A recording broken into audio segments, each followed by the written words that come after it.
আসসালামু আলাইকুম গাইস। বর্তমানে আমরা অবস্থান করতেছি টেকনাফের নাফ নদীতে। এটা সেই নাফ নদী, যে নাফ নদী মায়ানমার এবং বাংলাদেশকে পৃথক করেছে। আমরা নাফ নদীর একদম মাঝখানে আছি। এই যে এদিকে নদীর পাড়, ওইদিকে পাহাড় দেখা যাচ্ছে দূরে, এইদিকেও পাহাড়। আমার মাঝখানে একটা সুন্দর ব্রিজ আছে, আমরা ব্রিজে হাঁটতেছি। আমরা বর্তমানে আছি নাফ নদীতে। সুন্দর পানি, অনেক স্বচ্ছ। এখানে অনেক ট্রলার, এই ট্রলারগুলো দিয়ে মাছ ধরা হয়। ট্রলার আসতেছে একটা ওই যে দূরে, এদিকে ঝাউবন।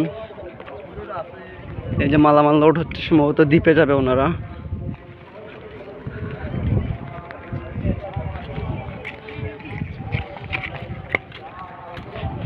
নাফ নদী,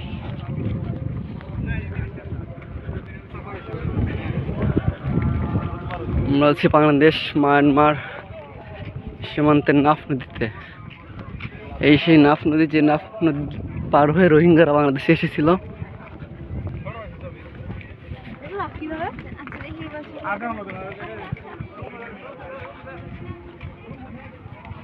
বাংলাদেশ কোস্ট গার্ড চেকপোস্ট, অসাধারণ সুন্দর জায়গা, অসাধারণ। সামনে পাহাড়,